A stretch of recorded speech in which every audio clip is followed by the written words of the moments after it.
when you are interacting with people at all levels within the organization, you've got to make sure that the seat you sit in doesn't precede you when you meet them.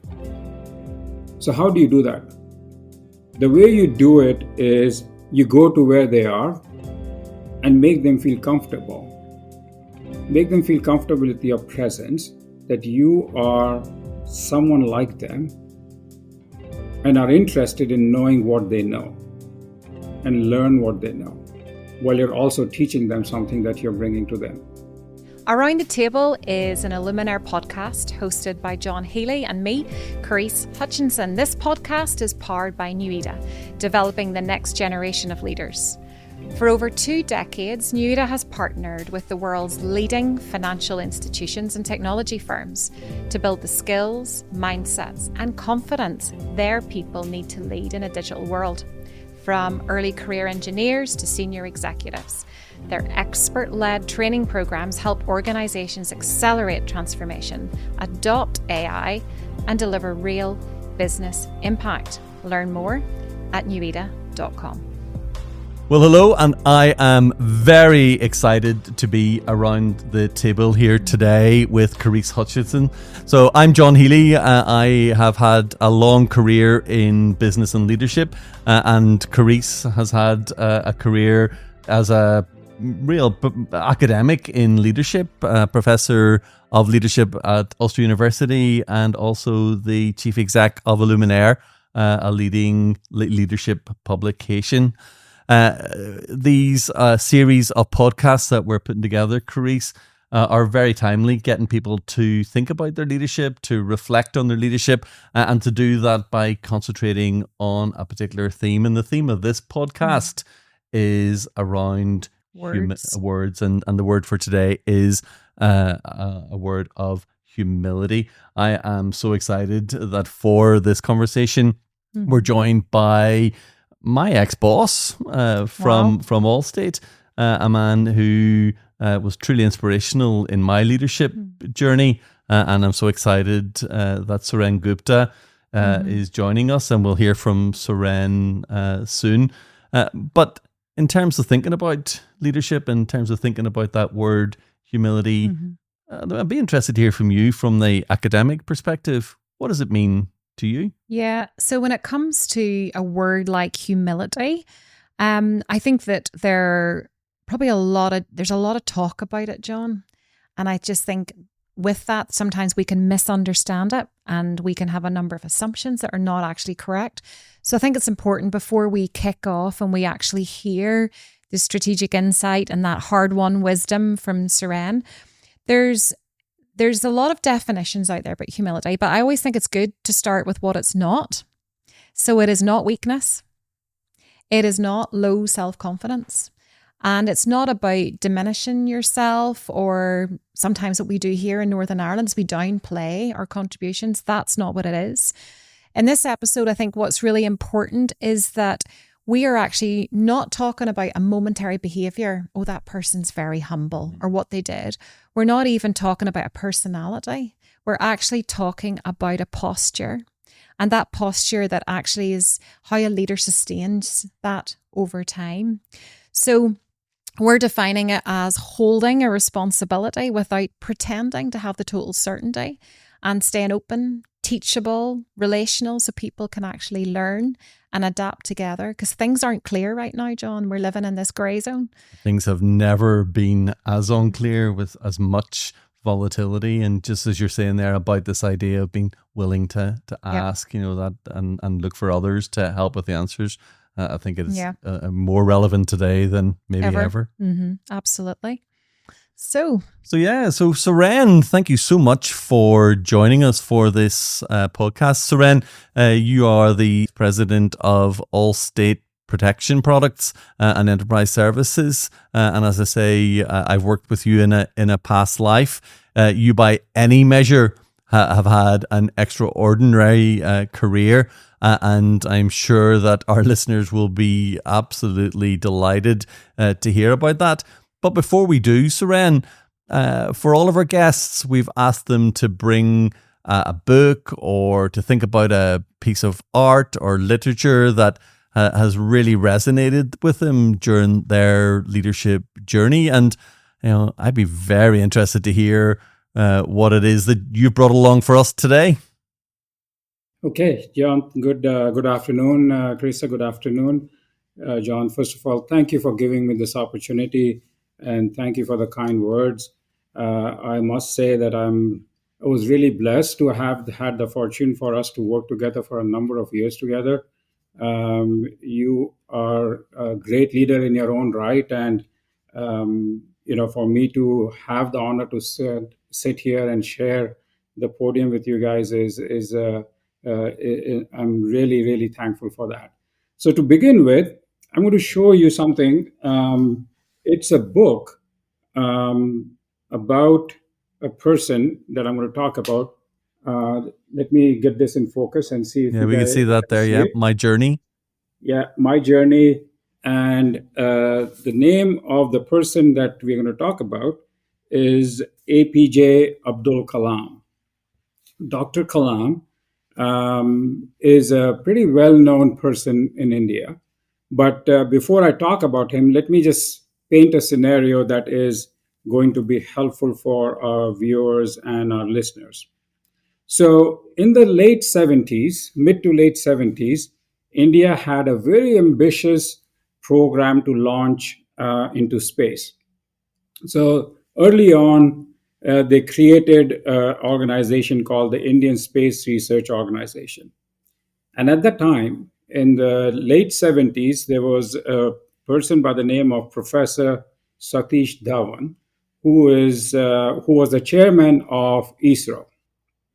And Dr. Kalam, at the time, was a program director for a very important, ambitious program that the country was embarking on, which was launching the first satellite into space.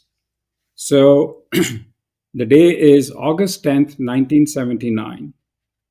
And the rocket that the country had been working on so diligently with clear focus was called SLV-3. And it was supposed to reach the stars. And when it started, the first stage of the rocket was fine. The second stage failed. And it fell into the Bay of Bengal. And you can imagine the impact of that failure that Dr. Kalam was carrying on his shoulders. The entire nation was looking for something to celebrate on, and it failed. And so he was terrified of the failure and was worried that he's going to have to go and face the press and tell the press as to why the rocket failed. The background on this is, as the countdown for the launch was happening, the computer system said that there was a problem, but not knowing exactly if that was true or not, Dr. Kalam made the decision to launch it anyway. So he had to be able to say that in front of the audience. But here's what happened. When it came time for the press conference, Satish Dhawan actually took the podium as the chairman and said that he took complete responsibility of the failure and that he was absolutely certain that the next try that his scientists are going to put in will be a success. So put that one incident aside. So Professor Dhawan took all the blame on himself as the chairman of ISRO. Fast forward next year, almost the same time in 1980, they launched the rocket. It was a massive success. The entire nation was jubilant and celebrating. Came time for the same press conference. Professor Dhawan was standing at the back and he said to Dr. Kalam, "This is your moment. Go address the press." And to me, that was a significant event. And actually, Dr. Abdul Kalam went on and wrote that was his biggest learning moment of leadership. Dr. Kalam, if you go read about him, um, went on to become the missile man of India. So he was the father of the rockets and the space program, and then launching the country into self-defense in missiles, and then later became the president of the country. He is someone who is um, very well respected in the nation. And, his moment was when he writes about it, he said the learning moment for him was the humility that Professor Dhawan showed at the time, that he acted like a shield when there was trouble, and he was the shadow when there was, really a point in time when there were accolades to be held, because that gave his team all the empowerment they needed to make tough decisions. And it also creates, it also creates a psychological safety for the team, right? So and so as we think about humility, John, we'll talk more during the session of things that I have learned. But that's, to me, is an outstanding example of humility and leadership. Leadership is not just about strategy and execution. It's about how you make the team feel, and then making sure that the results that you achieve, that there is credit, that the entire team feels that they actually feel proud of. And I think that is the key to humility. Well, I think that resonates so deeply with me, and Karise, I'd be interested in your view as well. As I thought about this series and asking people to bring something that's meaningful to them or some book that moved them, I thought about Jim Collins's Good to Great, and that story is just the same kind of story around level 5 leadership that you read in that book. This idea that it's not about you as a leader, it is about the team and how you interact with the team and give that, as you say, psychological safety for them to do their best. Suren, as you're thinking about your time as a senior leader, you've reached the absolute pinnacle in a Fortune 50 company in Allstate. How do you hold authority without needing to have all the answers? How do you do that, or how do you practice that in terms of not always, because the remit that you have is so wide across all of those protection products? John, you and I have worked so long together that you will be able to recollect times in our time together. I personally am a person who loves to keep learning. Learning is something which makes you grounded, because you have a mindset that you don't know everything. And so when you are surrounded with people who are better than you in their respective fields of work, and you give them the space and empower them to be able to bring their mind, their heart, and their voice to any team meeting or any situation, it creates the environment of first openness, second co-creation, third is flawless delivery in whatever they are working on. And I really try to create that environment in my work on a day-to-day basis. And I always start meetings with saying, look, be 100% in the meeting with you, bring your mind, your heart, and your voice to it. Then you will feel part of the discussion and you'll take ownership of what you are talking about. And accountability and ownership starts there. And I think if you can create that environment, you really don't need to actually worry about the seat you sit in, because it's only a seat that you sit in, and you're there because of the things and value that you bring to the team. So the word authority is, I actually don't like that word very much. While I make the decisions, Authority comes because you're empowering people to be able to make decisions. And at the end of the day, I'm not delegating that decision making to anyone. I'm actually empowering them to speak their mind and bring those inputs that I can actually then help them make the decision such that people agree that that's the right thing. So that authority comes with creating that environment of openness. So, Suren, you're coming down the wire to us from the US. I don't know if you can see Karise here in as we sit around the table here in Ireland, but she is nodding vigorously. Yes. As you're speaking there. Mm-hmm. You know what in Suren is saying is coming alive for you there, Karise.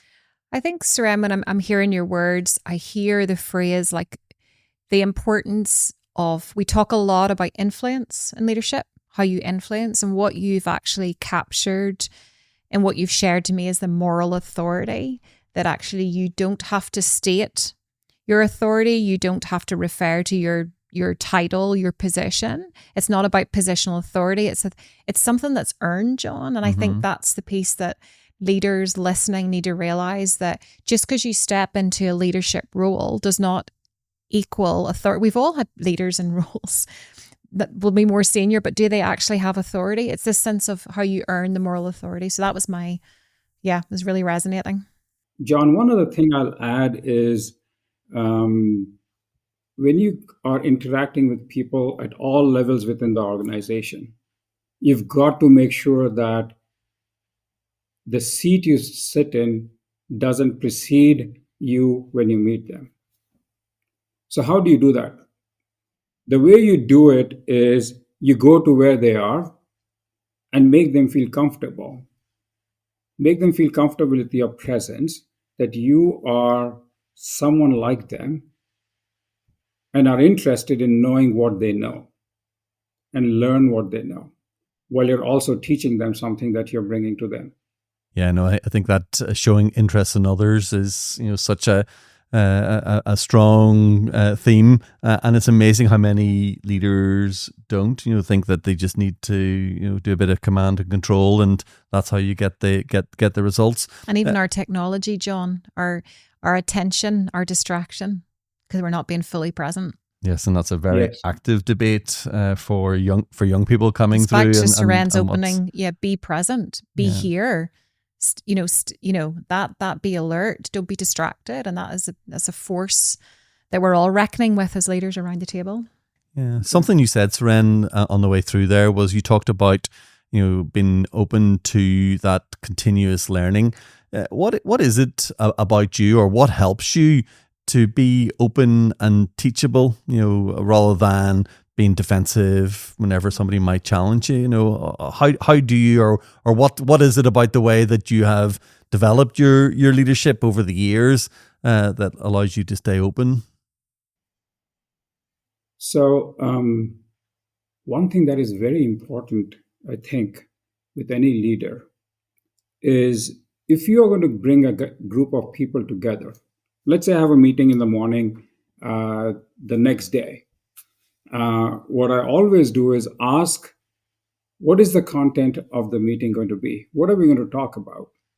So the night before, I spend time reading through the topics that need to be talked about.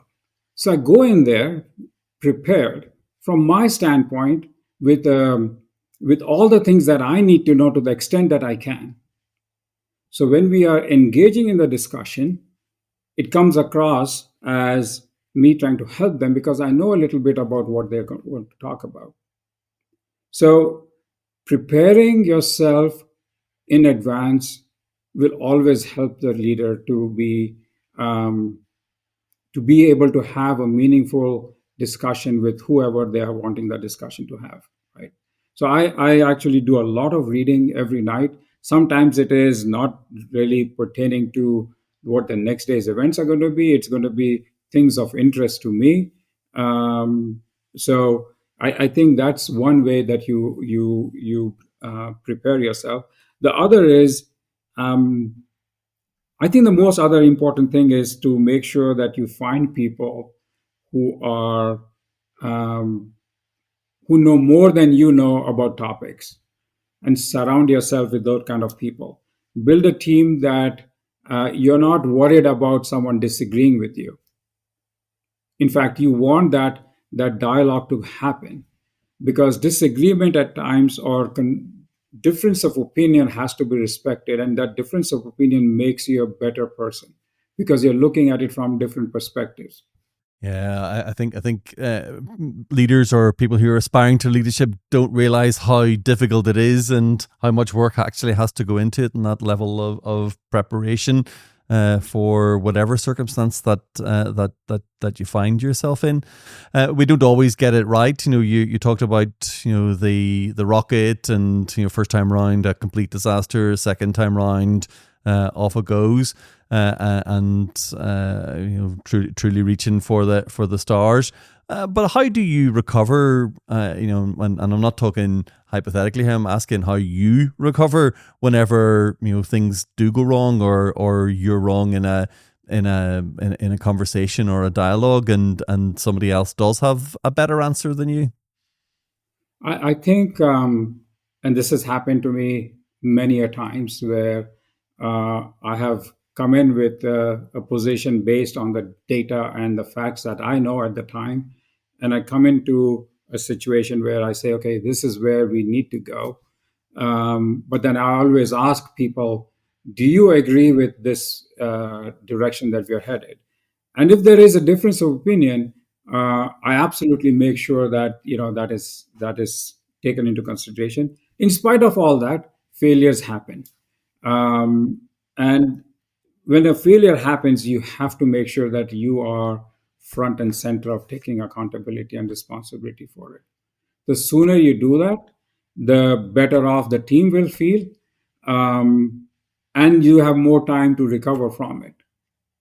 So I am of the opinion that this is where humility comes into the picture, that it is a strength that gives you the strength to owe up to the things that you may have missed as a result caused a failure.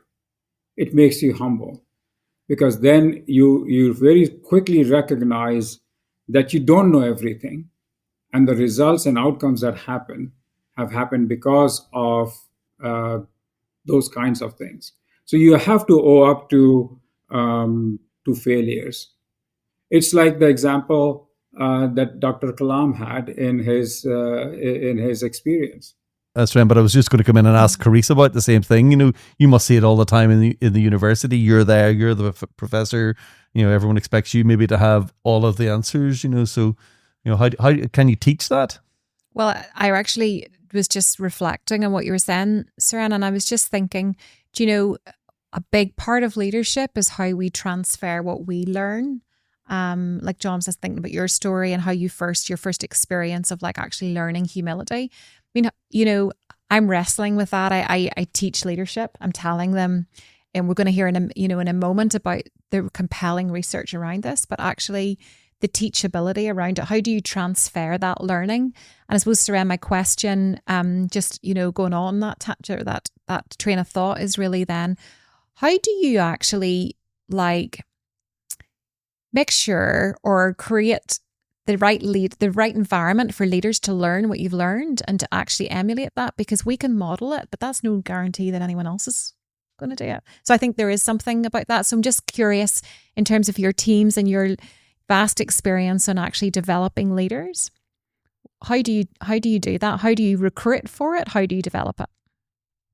I think recruiting is always a gamble, right? Because when you recruit someone, especially if you're recruiting a position that you don't know the person that well, right? It is based on what you read is in front of you, and then you spend, maybe if you're lucky, you'll spend an hour with them or two at most, and try to figure out if that chemistry happens. So for me, the best way to recruit people is less about their subject matter expertise, but it is about their attitude and their ability to be open to input, and then be able to take that input and mold themselves differently. So I always look for people who have that kind of a mindset. Even when John and I would first started talking about him taking on a massive role for us, a leading organization with thousands of people, we never talked about, does he know technology or any of those things. My question was more about, how do you lead? What drives you every day to get to work, right? That's the exact same thing that I have in me, is what drives me every day to come to work. It is the ability to be able to go make a difference in people's lives, plus make differences in our customers' lives too. So you've got to have that kind of mindset. And I think the other piece is, which I always look for, you can always be a good listener, but are you a good learner? Are you listening to reply, or are you listening to learn? If you're listening to learn first before you reply, that's the difference. And developing leaders, it's tough. It's tough. It is tough. I was just listening to you talk there, Suren, and I was thinking back to that interview. And I had been on holidays, Karise, in Florida.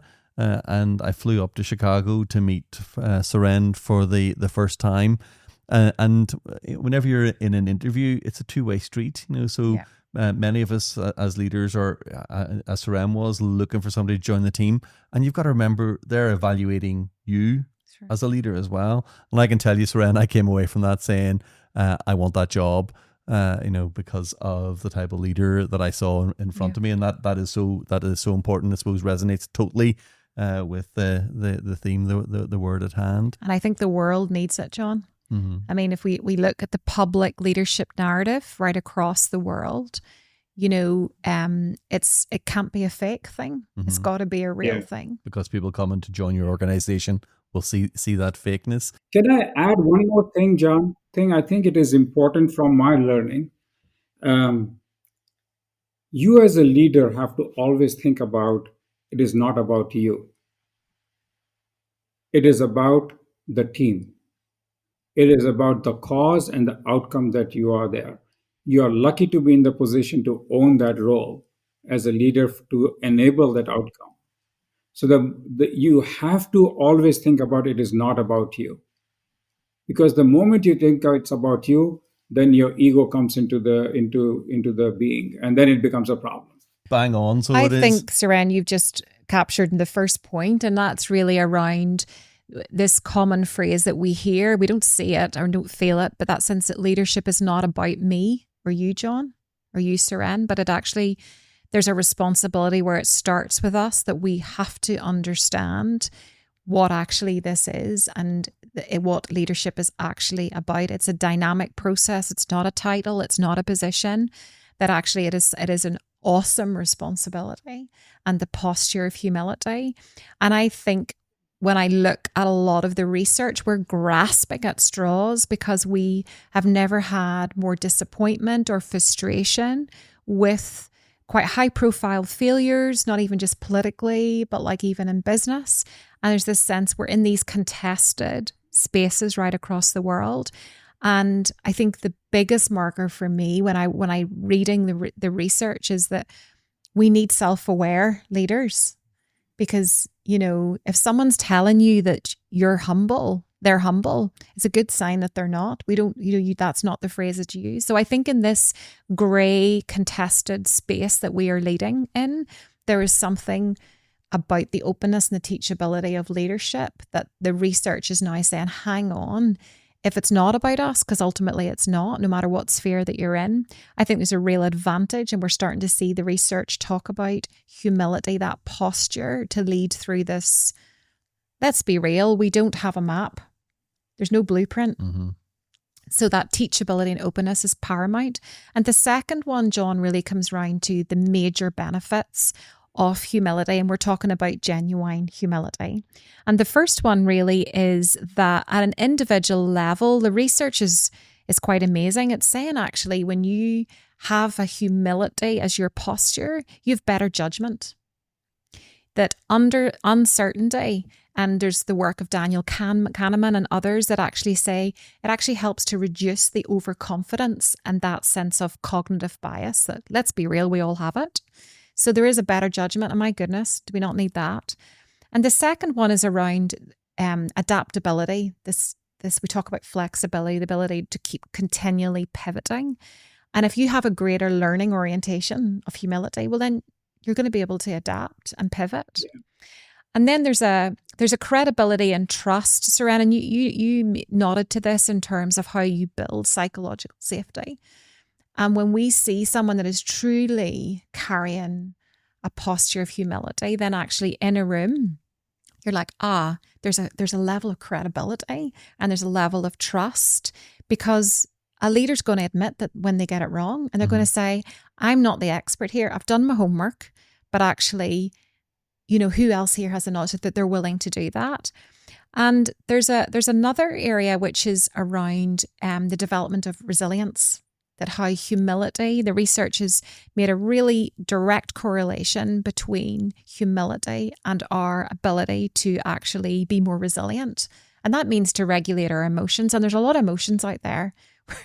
We're living at this time where there was, in terms of risk and uncertainty and volatility. So this pressure cooker that leaders are actually operating in, humility is directly linked to actually being able to do that. So there's a grounding in humility, an ethical grounding.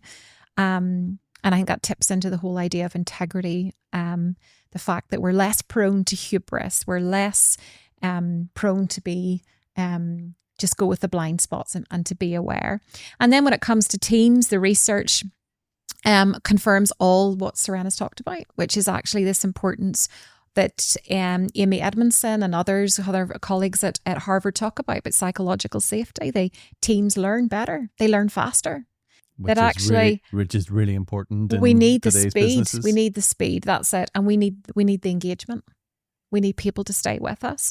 And then if you look at organizations, the research there, John, is also really compelling. It's saying that humility directly accelerates organizational learning, because you've got the feedback loops. And the space into which people can absolutely accept that learning. Absolutely. And I just want to bring it back. We've talked about the research and we've heard Suren's story, but bringing it back into this space for people that are listening now. What does this all mean? How do I know? What if a leader's listening saying, well, how do I know if I think I'm humble, but maybe I'm not? Where do you actually start? And this is a big one, because if you're actually saying, that somebody has demonstrated a humble posture there, or a humble moment, that is not a humble posture. One of kind of a sort of an activity or a response does not actually equal a posture. So I would encourage listeners to do this one thing. John, this is what I've been taught to do, is notice what you do when you don't know. So if you don't know something, what do you do? Do you fill the space? Do you deflect? Do you invite other people in? Or do you hold that uncertainty with others?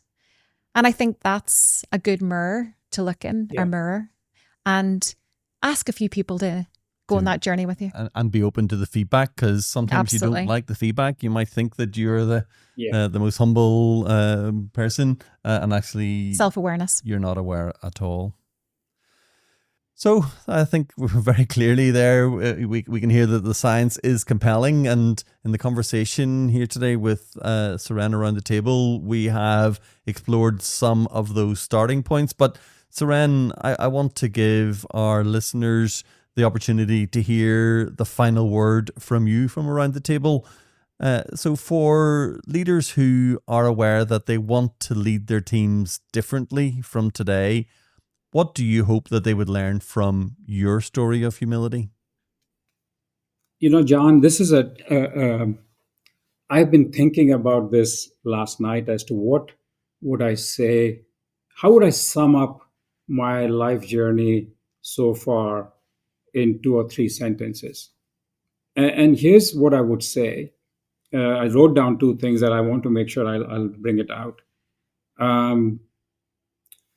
leadership humility is not something that you can put up a show on, or be you cannot put it up all the time, because it will show up, it will give way if you're not true to yourself. So leadership humility is knowing your worth without needing to prove it,